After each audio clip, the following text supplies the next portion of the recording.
Good morning. It's good to see everybody.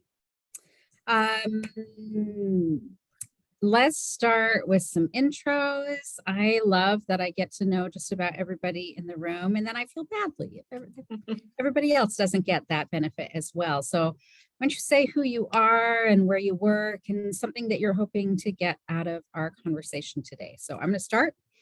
I'm Kristen Croyle. I'm the dean in class, and I'm also a psychologist, and I am looking forward to connecting with all of you today.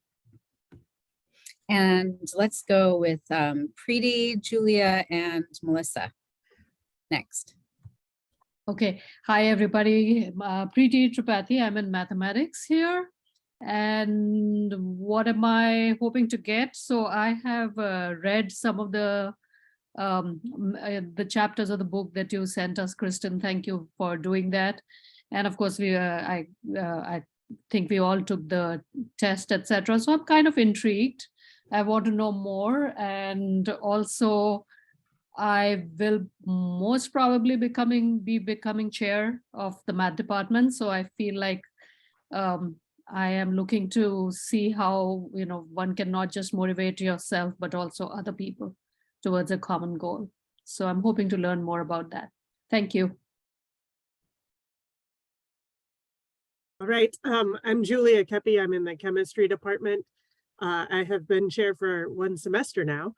And from this session, I'm hoping to learn more about how I can use the strengths or what it means to have these various strengths and whether I'm already using them. I am, but more. My name is Melissa Semyon, and I'm with the Division of Extended Learning, and I advise students in our online completion programs. And I am hoping to more easily identify not only my own strengths, but the strengths of our team members so that we can bring them together and utilize those strengths to strengthen the team. I said strengths way too many times, but anyway. Lee, Sarah, and Christina.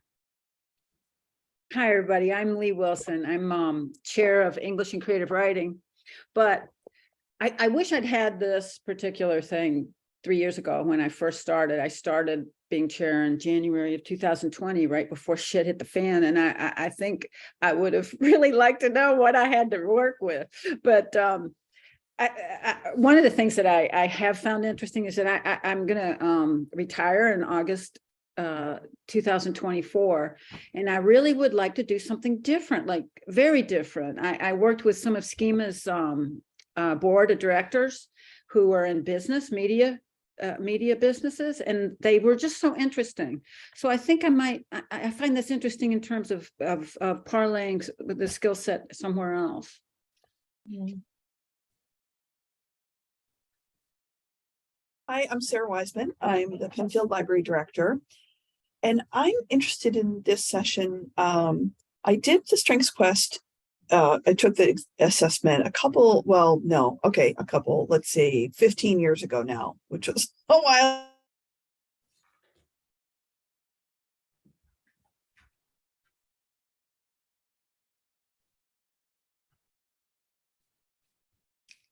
I can't hear. Again, Okay. but did I freeze? You did. Okay. You took the strength Did I test. freeze or did you freeze? Who knows? You did. Okay, well, in any case, so I'm interested. I'm doing it basically fresh again, but as others have said, I'm really interested in understanding my own strengths, but also then understanding my team's strengths. This is an activity that I was planning to do with the whole group this coming summer. So. Hi, everybody. My name is Christina Cita Vasquez. I am the director of the C-STEP program. I love stuff like this, so I was really excited the opportunity to be able to take the test and learn a little bit more about myself. I've done the Strengths Finder many years ago, but this is definitely a different kind of way of looking at what your strengths are and how to use them. So I'm excited to learn today. Michelle, Amy, and Megan.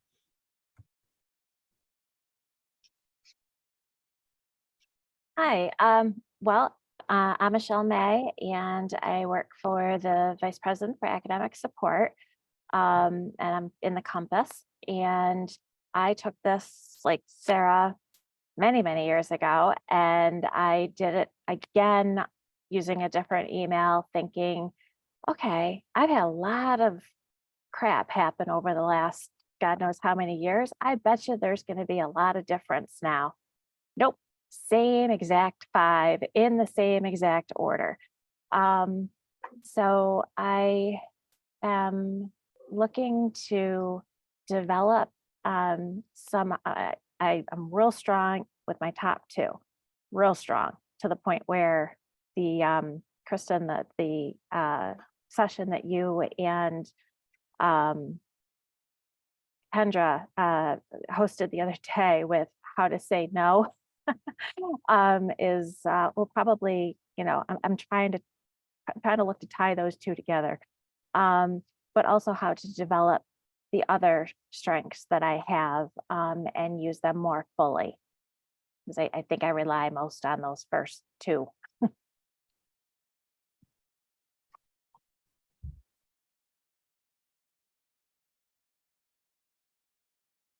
Hi, everybody. Amy Dumas. I'm back returning to campus. I've been in my position in extended learning. I'm the assistant dean for about 6 months. So glad to be back.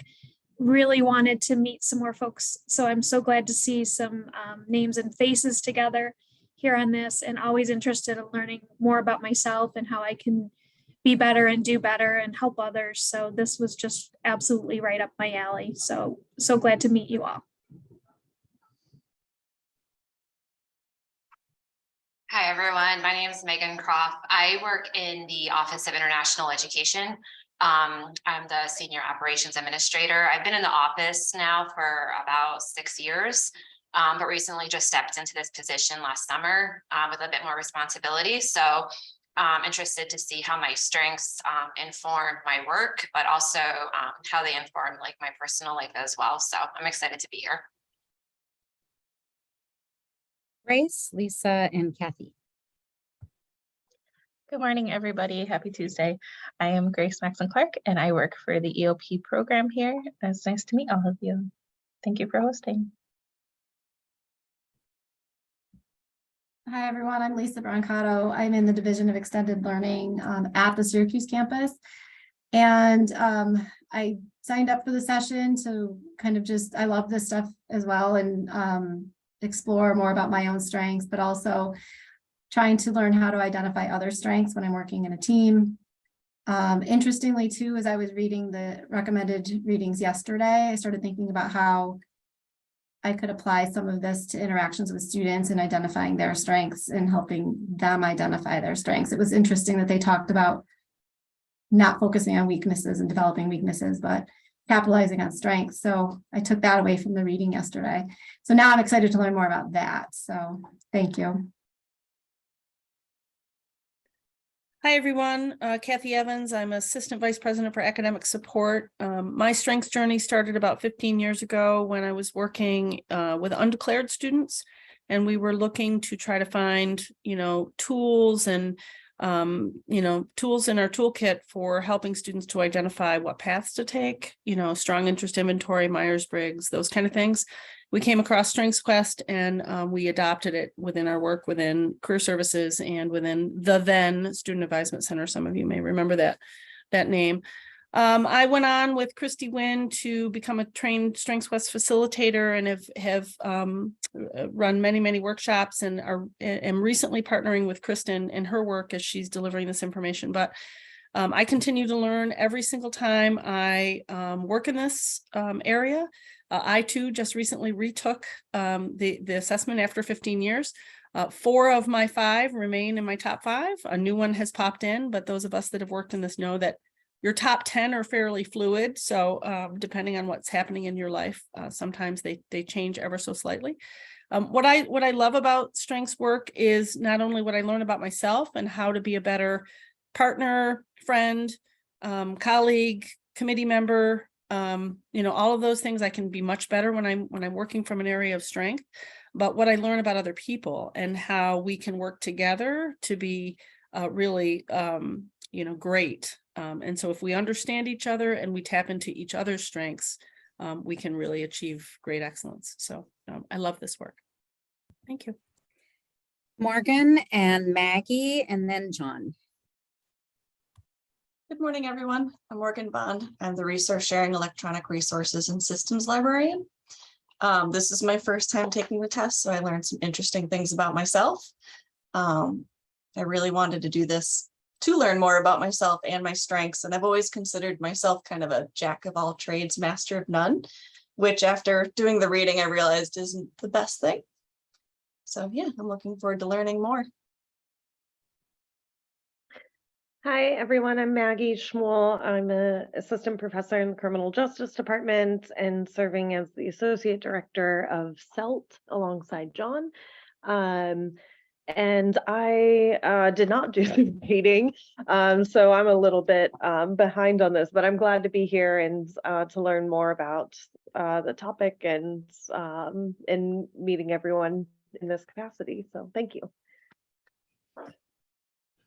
Hi, I'm John Kane. I'm a professor in the economics department and the director of CELT, and I didn't do the work either. Sorry about that. And we have Holly here too. Oh, good. Well, John's not officially signed up, so he totally gets a pass. Holly. Hi, Holly Stone, and can you hear me okay? And I am with Campus Events and Conference Services and have not done something like this since I was an undergraduate student, so it's been many, many years.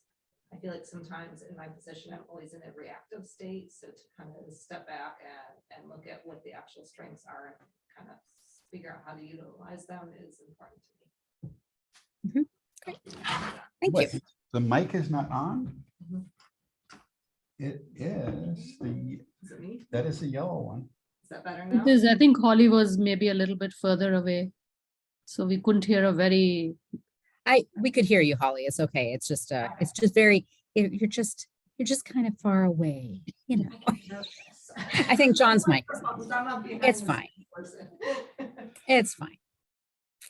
Okay, wonderful. Thank you all for sharing, for introducing yourselves, and welcome to a few of you who are newer to campus. This is a good chance to meet some wonderful women. Let me share my screen.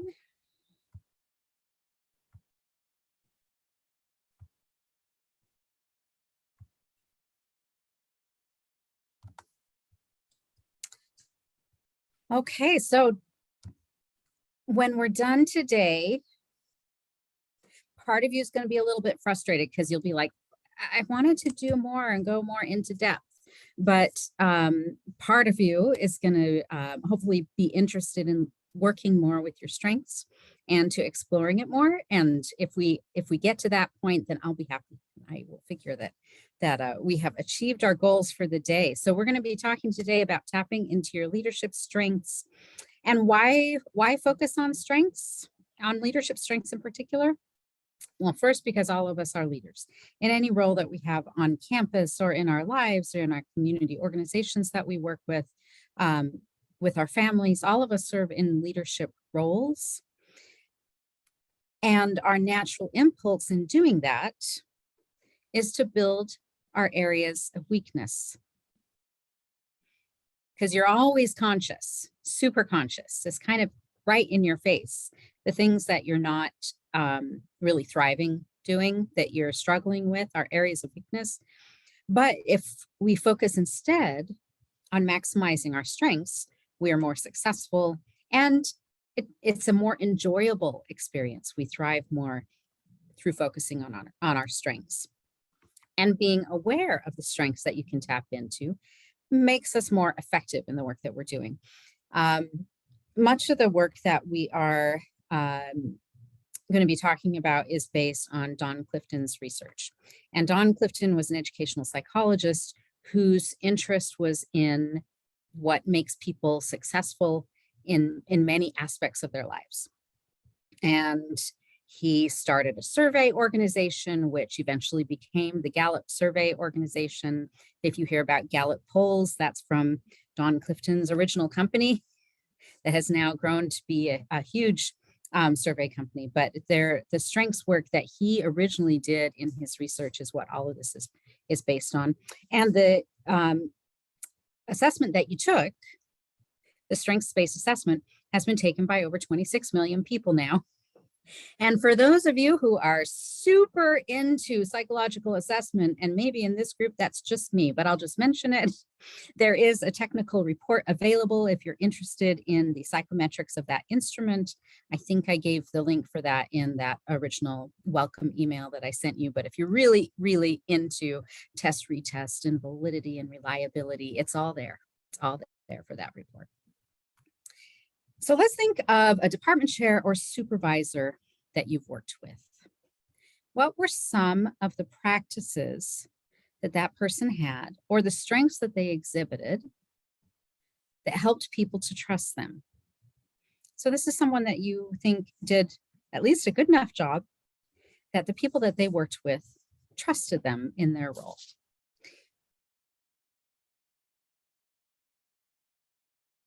Think some about that. Let's give that a moment. And by the way, I always work off a single screen. So while I'm presenting, it's hard for me to see everybody. So we're just going to use the chat frequently, or you can just speak up. But if you wave at me, I might not see it. So thinking about this department chair or supervisor you worked with, what are some of the things that they did that helped people to trust them? If you've got thoughts, you can share them in the chat, or you can speak up.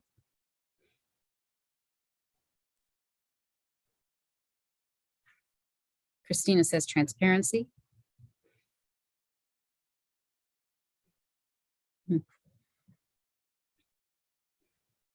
Allowing themselves to be vulnerable from Michelle.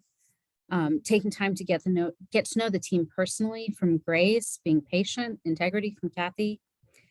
Listening carefully to everyone with compassion from Lee. Displaying competence in their field from Megan, and being personable and approachable. Julia says the decisions that they made went with department discussion. So they didn't just do stuff without talking to people. Advocating for everyone's concerns from Lisa. Trusting other people, that the leader trusted other people. Spending time building relationships. These are all great answers. I think one of the best leaders I've ever worked with was my very first department chair. She was, well, okay, technically she wasn't my first department chair. I had two others before her, but she was like the shadow chair in the background, and everybody knew that she was really the one who would get stuff done if nobody else was getting stuff done. And she was just a very down-to-earth person. You could ask her whatever you needed to ask her, and she wouldn't get her feelings hurt and get all cranky. If you had questions about stuff that was going on, she was transparent in her decision-making, and she was also very emotionally stable. So if something came up in a meeting, she didn't fly off the handle. So you could trust her emotionally too, to not respond like with this big explosion out of the blue. One of the things that I want you to notice about, and her name was Wendy. So if I mention Wendy, that was Wendy. One of the things I want you to notice about the different responses that people made there. I'm actually scrolling through them. Go ahead, scroll through them. They're interesting. Notice that they are different. So the question was essentially, how did a leader that you worked with build trust? But all of the answers that you gave were different. And I want you to think about that there isn't one way to do this. There are many ways to be a good leader. And that's part of the strengths approach, that there are many ways to be a good leader. We all do it differently, and we tap into our strengths in different ways to have great outcomes. Just one of the reasons that I like to talk about this. So just to say it again, the best people in similar roles deliver excellence through different combinations of behavior. So it's not an uncommon epiphany for people to have when they step into a leadership role, if there's someone else that they previously admired. that they will realize, oh, I can do this, and I do it in a different way than these other people that I have admired. I worked with a provost before who was following a very strong provost. And when I asked her how things were going in the role, she said, I just had to figure out I wasn't the same person that he was. I have to do it differently. So just some of the language that comes underneath this from Clifton is talents and strengths. Talents are our capacity for excellence, and they are naturally recurring patterns of thought, feeling, or behavior that can be productively applied. And there's some evidences that talents have some inborn basis, that you are born being stronger in some areas than in others. If you invest in those talents, and what do I mean by investment? I mean, if you spend time working in that area of talent, or learning about that area of talent, that talent can grow into strength. So you start with the capacity for the strength, then you invest in it with time and attention and energy. You could think of this like a musical talent, for example, that there's some people are born more musically talented than others. If anyone invests time and energy into developing musical talent, they can grow that into a strength. I think, yeah, I have musical talent. My family is very musical. I have multiple relatives that are musicians. And I could, reproduce melodies as a very young child. I was born with musical talent from like long lines on both sides of the family. And my mother was also a piano teacher, so I got to hear music in the house for hours and hours a day as she was teaching piano lessons. But I also took lessons myself. I invested, my parents actually invested in musical training for me so that it could grow into a strength. If I hadn't had those lessons, I would still have been talented, but I wouldn't be able to read music and play the piano the way that I can because I invested time and energy into it. And in Clifton's world, a strength is consistent near perfect performance in a particular area. A weakness, this is a little key piece here. That if you work really, really hard on one of your weaknesses, it doesn't make you excellent at it. That if you don't have the capacity to be really excellent in that area, you can work on it as long as you want, but it's not going to create excellence in that area. Non-talents don't develop into strengths. What does this mean? It means if you invest your attention and your time and your energy into something where you already have a capacity, you can become excellent in that area. If you invest your time and attention and energy into something in which you don't have the capacity for excellence, you can get better at it, but it's not going to, you're never going to be brilliant. And I'll give a very concrete example here too. I have aspirations of one day spending more time on visual arts, but I really don't have a talent in that area. So even if I invest hours and hours at some point in my life on visual arts, I'm never going to create great art. And that's okay with me, by the way. I don't want to become a great artist. I just want to do it and have fun. That I think I could do. I could do it and have fun, but I could never become a great artist.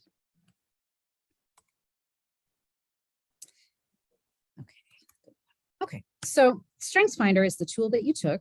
It's rooted in a study of pathways to excellence. In other words, the strengths that they came up with, that Clifton came up with, is actually based on research on thousands of people and the kinds of strengths that they express.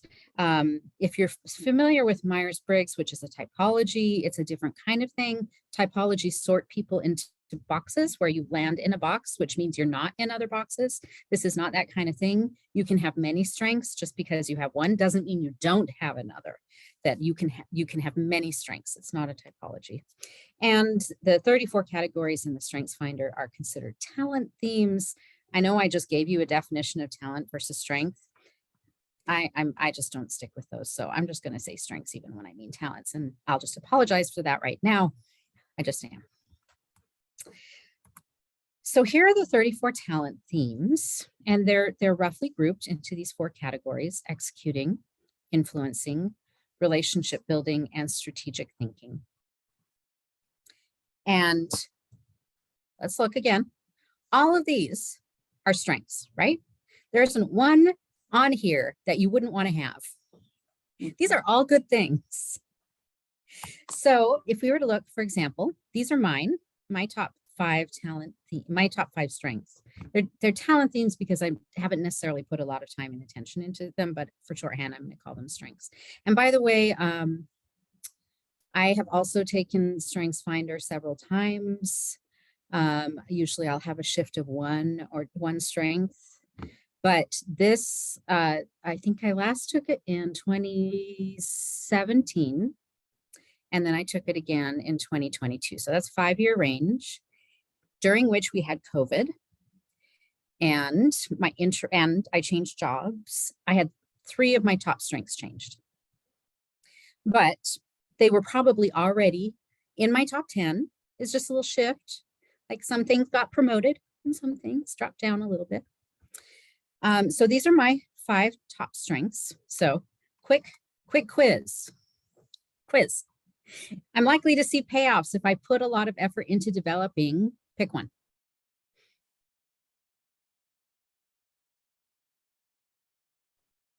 And this is for me, by the way. Kristen is likely to see payoffs if I put a lot of effort into developing intellection, or individualization, or learner, or input, or achiever. I'm likely to get frustrated if I put a lot of effort into developing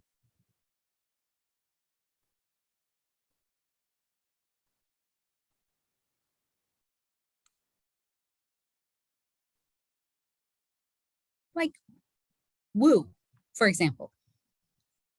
If I put a lot of effort into developing woo, that would be really, really hard for me, and it would be very frustrating, and I would never be great at it, ever. Oh, I didn't change my, you can tell that I wrote this prompt before my strengths had changed. So let's say I don't have strengths in influencing, because now I have one in relationship building. So what is wrong with that statement there? Oh no, I don't have strengths in influencing or many in executing. That I must be weak in those areas. What is wrong with that statement?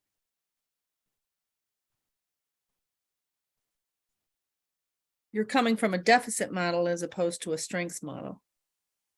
Can you elaborate, Kathy? Well, I think it goes back to what you were saying earlier, that we need to apply our time and our energy into investing what we're good at and find people to partner with. Kristen and I have like 4 in influencing, so that's why we work so well together. Find people who can help support you in those other areas, as opposed to investing time in becoming, a better woo or maximizer. So thank you. If there's one thing you can take away, I want you to take away this piece. All of these are strengths. The fact that one of them doesn't show up in your top 5 doesn't mean you're bad at it. It also doesn't mean that you need it. Remember that list of those leaders that you worked with that developed trust and how they all did it in different ways? You don't need all of these strengths. That's completely fine. You can be truly excellent in your role by maximizing the strengths that are key for you.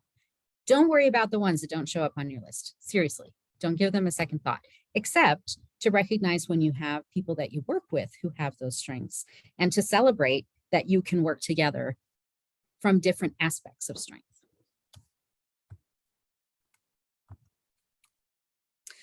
So let's take a few minutes to own your own talents here. So I want you to think about these questions.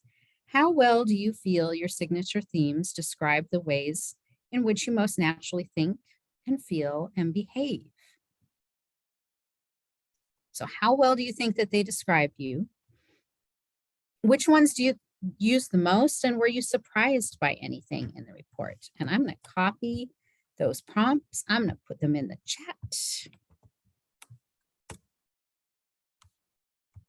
Because we're going to break you up into breakout sessions for a little while to talk about these questions. Okay, so how well do you think it describes you? What do you use the most frequently? And were you surprised by anything in the report? John, can you put us into some breakout rooms? Let's do about 3 people a room, give or take. And don't include me.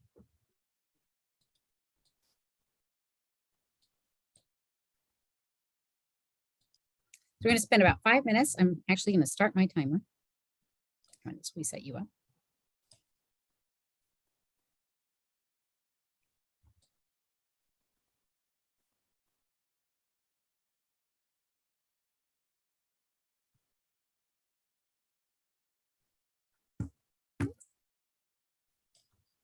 Oh, Maggie did an I'm away. I've never seen that before. Well, there's a coffee cup there, so she may be getting coffee. That's cute. Can we pause the recording for a minute?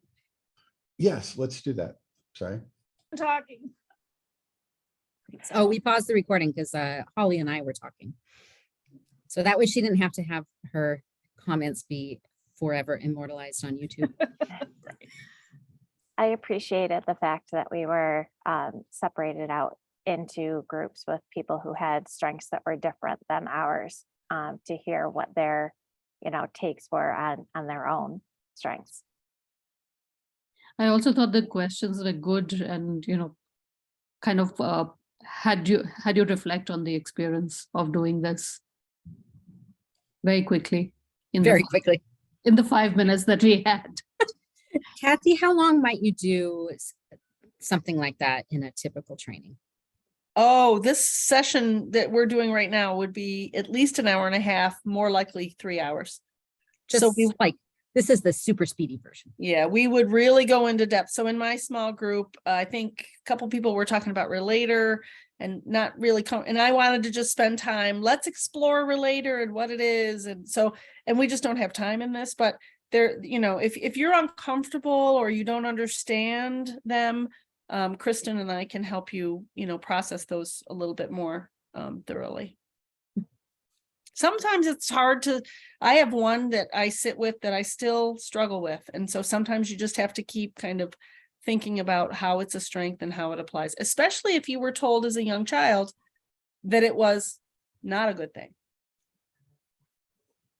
Good point. Also, it might just take a little bit more background reading that, Yep. like what you're saying, that we don't know it yet. Right. Maybe. Right.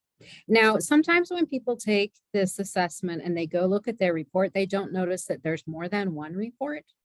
So if the report you looked at was like 4 or 5 pages long, go back and look again. There's another one that's like 15 to 20 pages. So it's been a while since I looked at that exact interface, but basically you just scroll down and you find it. So just so you know, in case you printed the short one or saved the short one, look for the long one.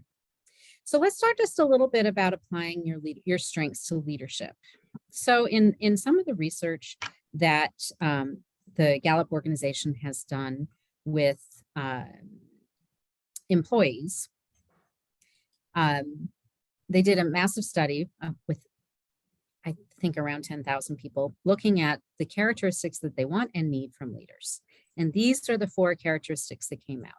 They want their leaders to be able to build trust and create an environment in which the leader has integrity and is honest. They want the leader to demonstrate compassion and caring. They want a leader to express and embody a sense of stability, both for the organization and a sense of stability of their leadership. Like, you want a leader who is the same person from day to day, who has stable values that you can kind of predict how they're going to respond to something. And they want a leader that both provides stability for now and hope for the future, and can help other people to kind of feel that hope. So when we're talking about applying strengths to leadership, I'm really talking about these 4 components. How can you apply your strengths to these 4 components of leadership? Now, globally, these are the top 5 global talent themes out of those 26 million people who've taken Strengths Quest. These are the 5 that come out globally. They're also the top 5 in the US, although they're in a different order. It doesn't matter, still the same top 5. And I don't think I put in, no, I didn't. If you look, they share, like, learner is a big strength and achiever are big strengths. A lot of people have those, and then they kind of decrease in frequency. So let's look at one of these as an example. Let's look at learner. Since it's a very common strength, many of us probably have learner as a strength. So people who have learner as a strength have a desire to learn and to continuously improve. And the process of learning rather than the outcome excites them. So how could learners, people who have a strength in learner, use that strength to build trust, to show compassion, to provide stability, to create hope? And as part of this, I'll say, learner, I mentioned learner is one of my strengths. It's one that I identify very closely with. When I was very first in leadership roles, I was doing things that are characteristic of learner. But I didn't understand when I was doing them that I was exercising leadership. I had kind of a thought that maybe I was doing it wrong. When I would read things that I thought were really interesting and good and I would share them, that to me is a natural thing. But I didn't realize that that's a leadership behavior. How does sharing something that I find really interesting and useful, how could that be leadership? Because when I'm sharing something that I think is useful, I'm saying, oh, let's work on this thing together. I don't have all the answers, but I found some cool ones. If you can find some, let's do that together. That's a trust building activity. Here are some examples of ways that learner can be applied to leadership, that you can show respect through your interests and appreciation of what others know and are capable of knowing. When I say, here's this interesting thing that I think you would find interesting, it means that I trust you to be able to learn interesting things as well and to have feedback that is useful. Co-learning together can also create mutual vulnerability. If you ask someone to co-learn with you, it can create a bond. So, for example, I really wanted to read From Equity Talk to Equity Walk. It's a great book. And I wanted to talk about it and understand how that book it's about leadership in higher ed for equity. I really wanted to understand how that could influence the way that I approach my job, but I wanted to do it with other people. So we did it as a reading group instead. And so on. That learner can be applied to provide stability through investing in other people's growth, because you're demonstrating that you expect them to be there. That you expect them to benefit from the growth and to hang around, because you don't invest in people that you don't expect to hang around. And you can use learner to also create hope, because enthusiasm for learning might be shared with others, and you can facilitate ongoing organization-wide learning, like we're moving towards the future by learning new things. It's a hopeful activity. All of these, by the way, are in my report. And there's a book. They're in the learner chapter of the book also, which is the exact same as the long report. It literally is the exact same. It's the exact same words. So if you lose your report and forget your passwords, you can consult the book and it'll tell you different ways to apply these things. How do you get the book? If you come to our office, class 6, Culkin 601 this week, you can pick it up. If you don't, we're going to campus mail it to you. So if you don't want to come to Culkin, that's fine. I'll drop it in campus mail next week.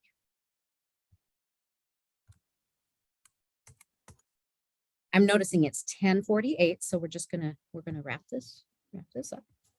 So what are some ways that you can develop your strengths? You can read your long report or the sections in the book that refer to your strengths and make some notes about what applies well to you, what you could learn or practice from some of the points. You could consider sharing your strengths report with a colleague.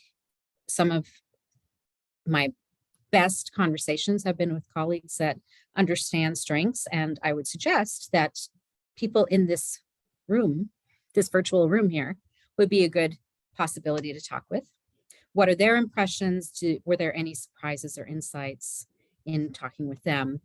And then you could think through a couple of instances where you think you've been successful recently. What have you done that you found rewards in, that you really enjoyed, that you think you did well? I can guarantee that you used your strengths for those. So how did you use your strengths for those? Because that can help you to pick out some pieces and say, I did this thing well, and this was the strength that I used, and this is the way I used it. How can I wrap that into this challenge that's coming up? So I know this was a very quick introduction, and I'll tell you, my main goal was really to get you to do the assessment and read your report. So if you did that, you have succeeded, met the goal. Remember, I think I mentioned that Gallup organization says just doing the assessment can give you a 7% increase in your effectiveness. So just by doing the assessment, you should experience increased effectiveness. And I do have a few follow-up questions for you. These are from, sorry, I've just covered them up with like 6 different windows. I have to get back to them. If you've been in a session with me before, I often will do a post-session assessment, and I would really love your feedback to find out what was useful for you today and what I could work on in the future. So there is my really quick assessment form. I put it in the chat. I would really appreciate your feedback. And I know a number of you are going to stick around for our 11 o'clock session where we can talk more about application, because this was a very quick introduction. So we're going to take a pause now so that all of us can get a drink of water, go to the restroom, all that good stuff. For those of you who aren't sticking around for 11, thank you. It's great to see you. And thank you, John. Thank you.